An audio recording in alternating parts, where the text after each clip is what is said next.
sekalian, model pendidikan seperti ini akan menjauhkan manusia dari visi misi sebagai makhluk ciptaan.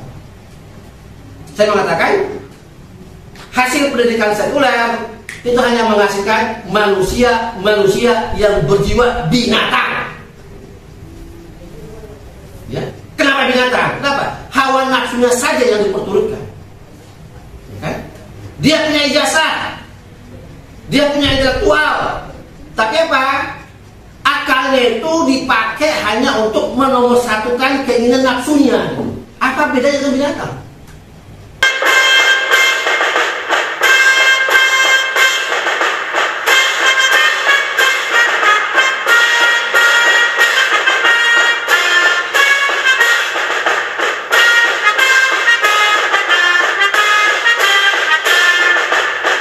Assalamualaikum warahmatullahi wabarakatuh. Waalaikumsalam warahmatullahi wabarakatuh.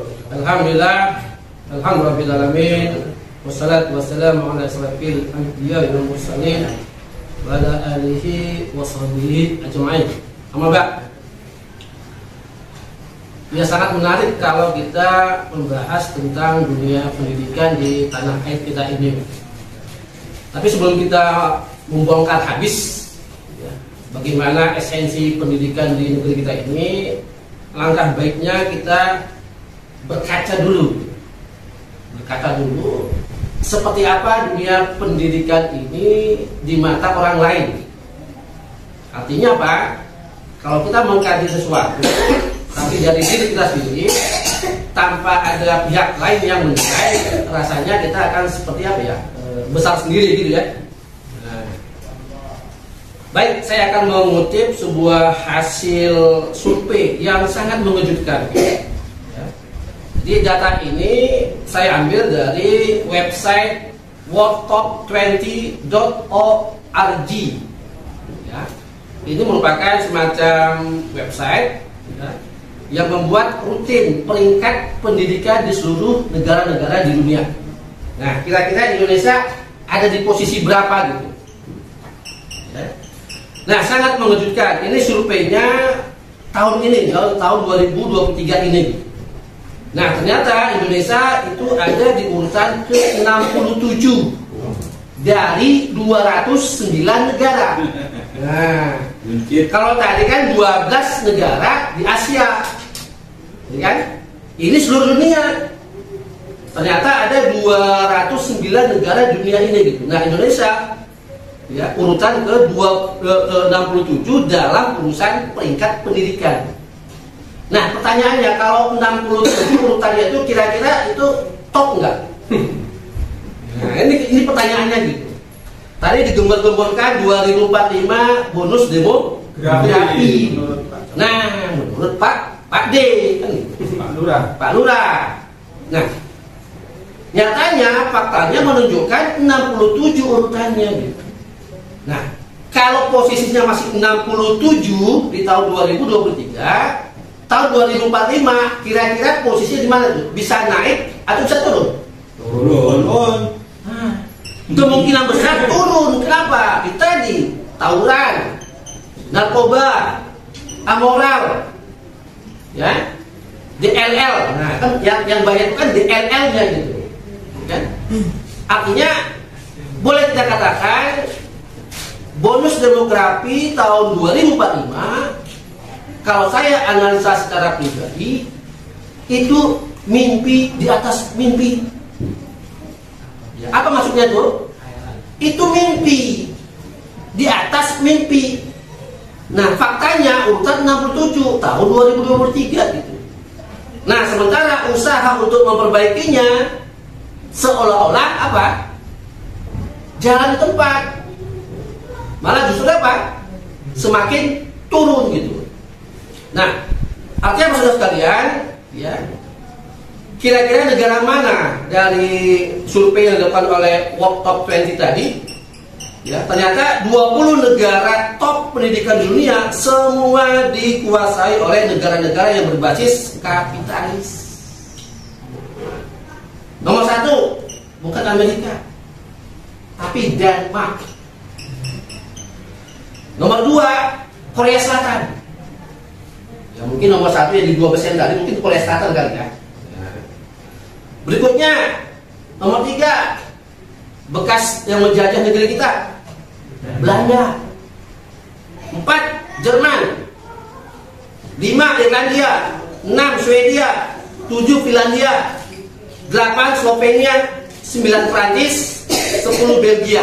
Kita ambil top 10 aja. Nah, artinya apa? Adakah negara-negara yang 10 tadi penduduknya mayoritas kaum muslimin? Enggak ada.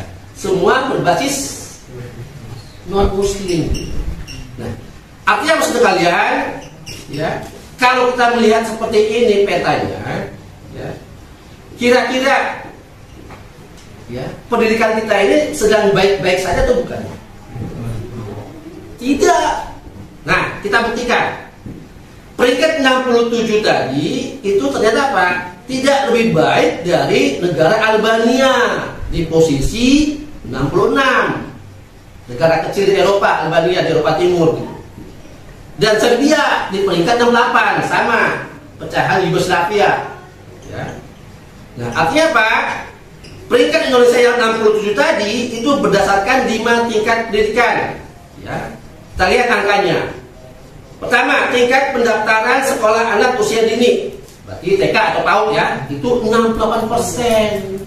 Ternyata tidak sampai 100% yang masuk PAUD, pendidikan dini, hanya 68%. Ya, ini tahun 2003 ya datanya ya. Berikutnya, tingkat penyelesaian sekolah dasar. Nah, ini baru 100%, alhamdulillah. Ya, SD, wajar lah kan gitu kan. Naik lagi di tingkat penyelesaian sekolah menengah, SMP, turun 91,19%. Nah, berikutnya lagi tingkat kelulusan SMA, turun lagi 78%. Nah, berikutnya tingkat kelulusan perguruan tinggi, ini anjlok hanya 19%. S1 itu. S1. Ya. Jadi berbahagialah anak-anak sekarang yang masih kuliah dan masih mempertahankan kuliahnya. Kenapa?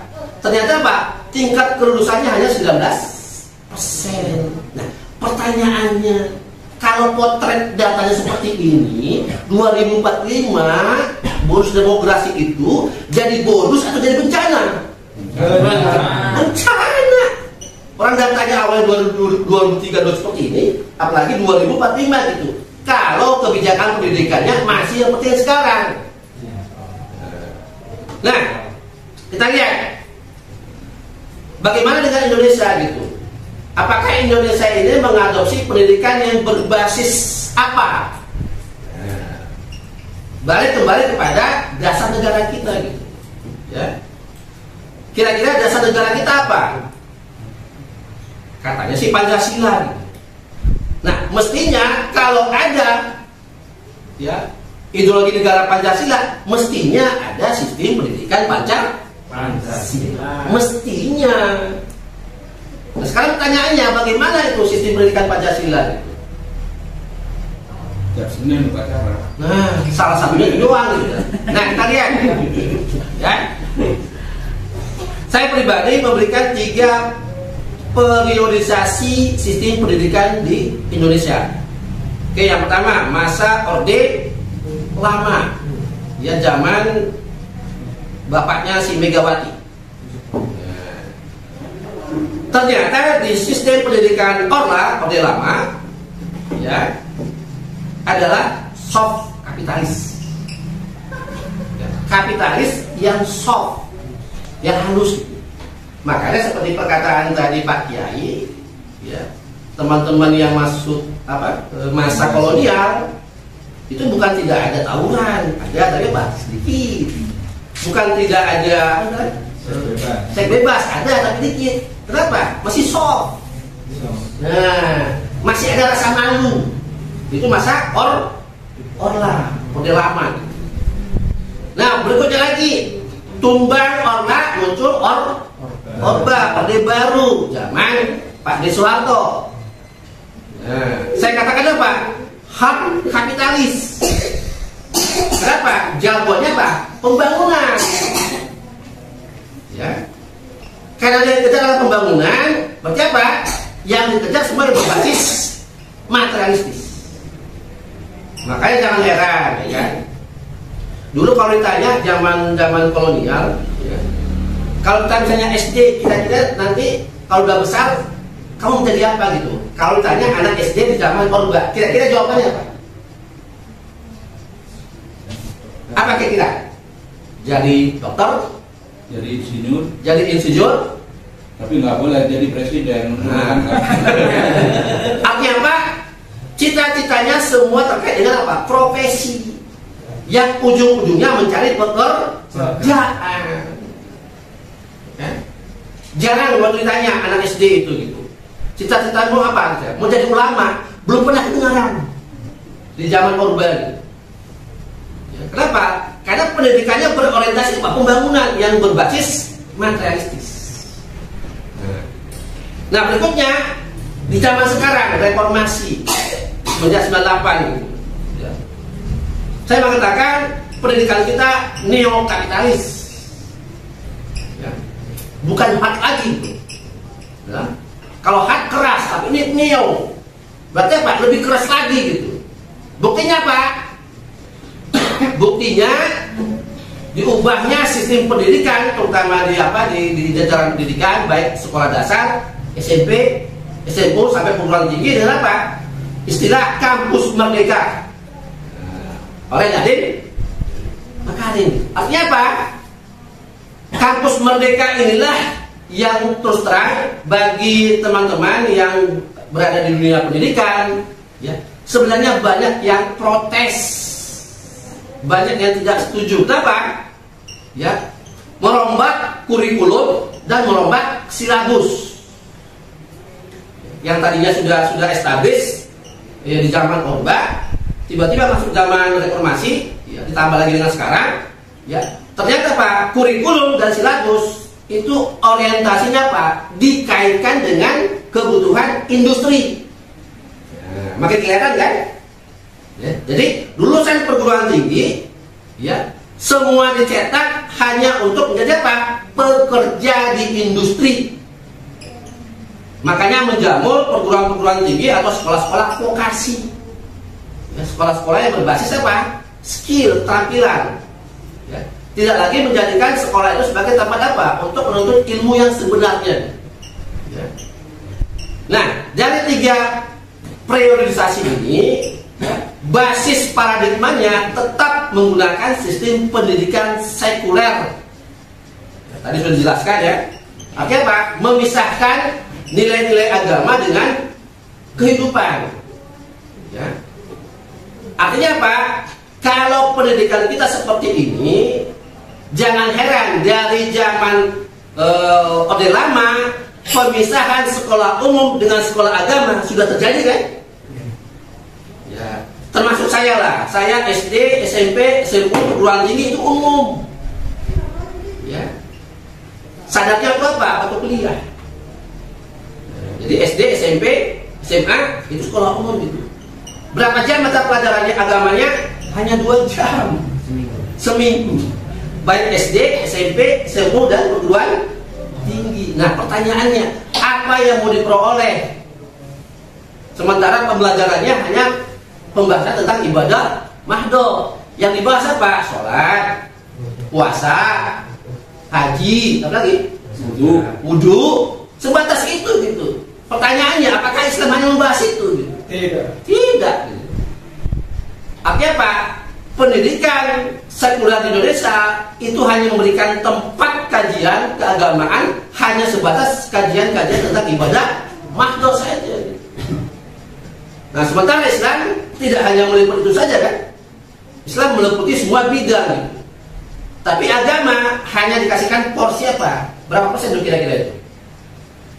Nggak sampai 5% kan, kecil banget. Mungkin 2% cuma. Nah, ini menunjukkan apa? Ya, bahwa dunia pendidikan Indonesia itu jelas-jelas mengadopsi sistem pendidikan sekuler. Ya. Ada yang membantah. Wah, kita kan negara dengan jumlah penduduk Islam terbesar di dunia. Kita ini negara Islam. Wih, kan? Ternyata apa? Pendidikannya sekuler. Ya kan? Buktinya apa? Kalau kalau bukan negara sekuler, pendidikan dalam Islam itu tidak memisahkan ilmu umum dengan ilmu agama. Dia satu kesatuan. Tapi ini dipisah kan? Ini santri-santri yang di belakang SD-nya apa? Sekolah umum. SMP-nya? Ya MTS. Mulai tulis ada perubahannya. SD-nya umum, tapi level SMP-nya apa? MTS gitu. Masih syukur ya kan? Artinya saudara sekalian, ini membuktikan bahwa ya, basis dari gerak sejarah sistem pendidikan dunia termasuk dari Indonesia itu ditentukan oleh basis kapitalis atau berbasis ekonomi. Jadi settingan pendidikan di dunia ini termasuk Indonesia itu disetting berbasis kapitalis. Berarti ujung-ujungnya apa? Udah kelihatan kan?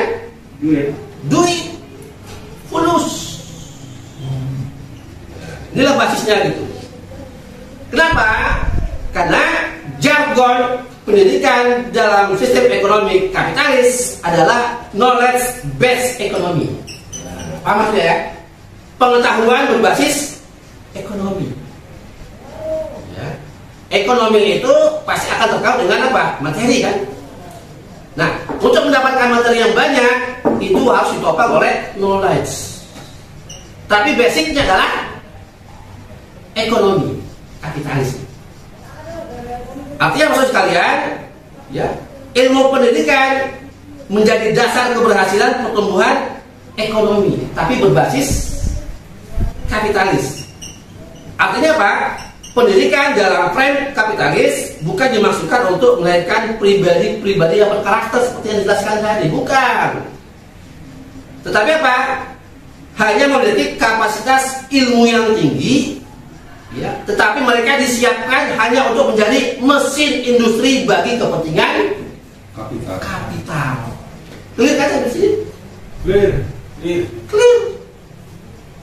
Jadi bonus demografi 2045 itu sesungguhnya hanya akan menguntungkan para kapitalis. Kita hanya akan menjadi apa? Jongos. Mimpi di atas mimpi. Sepakat ya? Sepakat. Ya kan? Mimpi di atas mimpi. Kan berarti apa? Double kuadrat mimpinya gitu kan? Artinya apa? Sesuatu khayalan tingkat tinggi gitu kan gitu. Khayalan tingkat tinggi gitu. Nah, artinya maksud kalian, ya, karena Indonesia mengadopsi sistem pendidikan sekuler, maka basis pemikirannya adalah pendidikan model Barat, ya, dengan basis filsafatnya, filsafat Yunaninya. Nah, dalam filsafat, ya, dunia pendidikan akan dibagi dalam 3 pilar. Ini konsep Barat ya. Pertama, ontologi, ya, itu terkait dengan kajian keberadaan atau kajian kebendaan. Adanya sesuatu itu dikaji, gitu, tapi bersifat kebendaan. Nah, berikutnya epistemologi, kajian pengetahuan, bagaimana pengetahuan itu diperoleh. Nah, tadi udah jelas kan bagaimana pengetahuannya kan, menggunakan knowledge tapi base ekonomi. Nah, berikutnya aksiologi, kajian aplikasi kemana, itu tadi. Jadi tenaga-tenaga terampil tapi bagi kepentingan para kapitalis. Jadi tiga pilar utama keilmuan model Barat inilah yang diadopsi oleh Kementerian Pendidikan mulai dari zaman Soekarno sampai zaman sekarang, tidak berubah. Ya, mungkin hanya ganti-ganti kurikulum. Ya, biasa ya kita mendengar ya, ganti menteri, ganti kurikulum, ganti kebijakan. Zaman saya dulu, buku abang saya itu masih bisa diwariskan saya. Mungkin zaman kuliah juga merasa ya. Buku SD, saya masuk SD kelas 1 gitu. Buku abang saya yang kelas 3, kelas 4 itu masih bisa dipakai. Jadi nggak perlu apa orang tua saya beli buku baru, enggak, itu aja diwariskan gitu. Kami berkeluarga 7 orang gitu. Jadi ayah tinggal itu membelikan apa? Untuk yang paling besar. Kenapa? Yang paling besar nanti kurikulumnya sampai saya, sampai paling belum itu sama, ya kan? Jadi nggak beli buku lagi gitu. Kalau sekarang tiap tahun ganti buku ya. Nah, ini menunjukkan apa maksud sekalian? Nah, artinya apa? ternyata karena basis pendidikan kita berbasis kapitalis, berarti apa? High cost, berbiaya tinggi. Tiap tahun buku diganti, kan kasihan orang tua yang mestinya bisa dipakai. Toh itu juga kan ilmunya kan, cuma ganti apa? Ganti penerbit bukunya saja gitu. Ya. Hanya ganti LKS-nya saja gitu. Ya. Nah, itu yang membuat pendidikan kita ini semakin apa? Terpuruk gitu. Ya. Ingat ya, lulusan perguruan tinggi menurut survei yang tadi hanya 19%. Pertanyaannya, yang hilang berarti 100 kurang 19. 81%-nya kemana? Ya kan? 19% ini tidak termasuk Pak Jokowi kan? Waduh, habis sawah. Nah, ya kan? Sampai sekarang kan kasusnya nggak jelas itu, ijazahnya ada apa enggak? Nah, itu termasuk apa? Buah pendidikan sekuler. Kenapa? Ya, saya katakan itu buah pendidikan sekuler. Apa susahnya Pak Jokowi menunjukkan ijazahnya gitu? Apa? Berapa? Dia masih punya moral kalau berani menunjukkan ijazah aslinya. Tapi apa? Ternyata nggak berani kan? Artinya menunjukkan apa? Pendidikan sekuler tidak berhasil membuat output pendidikannya menjadi orang-orang yang jujur. Sepakat nggak? Sepakat. Ya kan? Masa presiden ini kan orang nomor 1 negeri ini menunjukkan ijazahnya nggak berani, ya kan? Dan sekarang mau apa? Tes kerja saja mana ijazahnya? Kan ini yang diminta awal kan? Kalau nggak ada ijazah, nggak memenuhi syarat administrasi di awal gitu. Nah pertanyaannya, lah dia presiden, ya kan? Dia ngangkat menteri, aneh kan? Nanti kalian yang perguruan tinggi yang SMA ya kan, mau nggak kira-kira ijazahmu itu ditandatangani orang yang sebenarnya nggak punya ijazah? Ya kan? Jadi lucu kan pendidikan kita gitu kan? Nah, tapi itulah Indonesia Raya ini. Nah, hasilnya apa saudara sekalian? Model pendidikan seperti ini akan menjauhkan manusia dari visi misi sebagai makhluk ciptaan. Saya mengatakan hasil pendidikan sekuler itu hanya menghasilkan manusia yang berjiwa binatang. Ya. Kenapa binatang? Kenapa? Hawa nafsunya saja yang diperturutkan. Ya. Dia punya ijazah, dia punya intelektual, tapi apa? Akalnya itu dipakai hanya untuk menomorsatukan keinginan nafsunya. Apa bedanya dengan binatang? Benar kan? Binatang nggak punya akal, dia punya nafsu, ya wajar kan itu kan? Tapi manusia punya akal. Tapi apa? Yang dinomorsatukan nafsunya gitu. Ya. Berarti benar kata Allah ya, manusia itu bisa lebih rendah dari binatang, bisa lebih tinggi daripada malaikat. Artinya Pak, dunia pendidikan kita ini sebenarnya Pak gagal dalam mencetak manusia-manusia yang berkualitas. Buktinya kan nomor 67 kan? Kalau mau benar-benar sebagai negara yang kapitalis tulen gitu, seperti yang Denmark tadi gitu, mereka benar-benar kapitalis sekuler gitu, yang benar-benar 100% gitu, nomor 1 gitu. Wajar ya kan? Negara-negara yang menerapkan sistem kapitalis akan menjadikan pendidikan kapitalis sebagai dasar negaranya gitu. Maka wajar dia mendapat urutan nomor 1 gitu. Nah kita yang katanya, ya maaf katanya bukan negara kapitalis katanya ya gitu. Okay. Dibilang negara kapitalis nggak mau, dibilang negara sosialis juga mau, dibilang negara Islam apalagi kan gitu kan. Jadi Indonesia ini negara apa gitu? Negara-negara apa? Jadi-jadian gitu ya? Ya kan? Negara bola. Ya nggak jelas kan? Dibilang kapitalis nggak mau, dibilang sosialis mau, dibilang Islam nolak. Lalu pertanyaannya apa? Negara apa gitu? Basis ideologinya. Ya, karena nggak jelas itu maka apa? Hasilnya pun nggak jelas. Sepakat nggak? Sesuatu proses yang nggak jelas dasarnya, hasilnya pasti amburadul. Artinya maksud kalian, ya, kalaulah sistem pendidikan kita masih seperti yang sekarang ini, kira-kira pertanyaannya, apakah Indonesia penduduknya itu akan menjadi tuan di negeri sendiri? Tidak. Pasti dari jomos. Kenapa? Pendidikannya diset menjadi apa? Output jomos. Ya. Tanpa ada orientasi untuk apa? Menjadi manusia yang sesungguhnya. Seperti apa? Visi misi diciptakannya manusia oleh Allah Subhanahu wa taala. Ya. Nah, jadi sekolah-sekolah lembaga pendidikan sekarang di Indonesia ini hanya menjadi pabrik penghasil manusia yang berintelektual, terampil, tapi kering pemahaman dan wawasan Islamnya. Ya wajar ya kan? Kurikulum selanjutnya pendidikan agama hanya menjadi semacam apa? Pelengkap penderita ya. Kecuali yang dari pesantren mungkin masih alhamdulillah. Dari sekolah-sekolah madrasah misalnya, dari madrasah apa Salawiyah, Ibtidaiyah sampai Aliyah mungkin masih ada lah muatan-muatan keislamannya gitu. Tapi itu pun settingannya sesuai dengan kemauannya penguasa kan. Apa contohnya misalnya? Buku-buku di fikih jihad mau dihapus, ya kan, nggak diajarkan lagi di sekolah-sekolah gitu. Nah ini menunjukkan apa?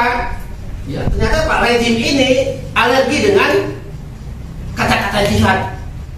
Nah ini menunjukkan apa? Semakin sekulernya, semakin liberalnya Pak pendidikan di Indonesia ini. Ya.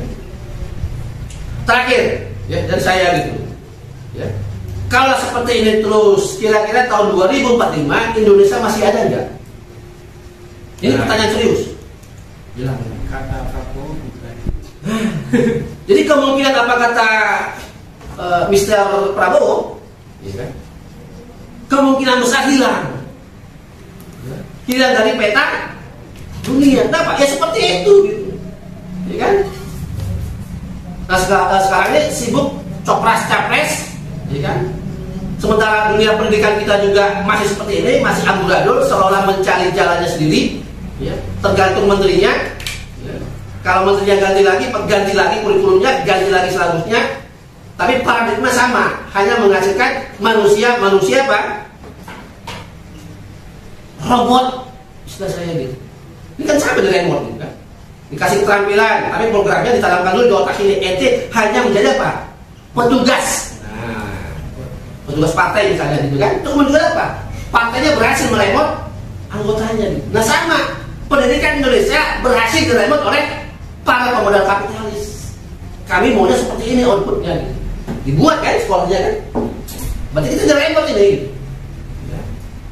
Baik, sebagai penutup seperti biasa kita berpantun dulu. Nah, dari Bekasi ke Kerawang, singgah sebentar di Cikarang. Pendidikan kapitalis rusak merusakkan. Hasilnya manusia berjiwa binatang. Kali Ciliwung airnya kotor. Kotor karena tercemar. Jika ingin manusia berkualitas, sistem Islam harus diterapkan. Allahu Akbar. Demikian, terima kasih. Assalamualaikum warahmatullahi wabarakatuh.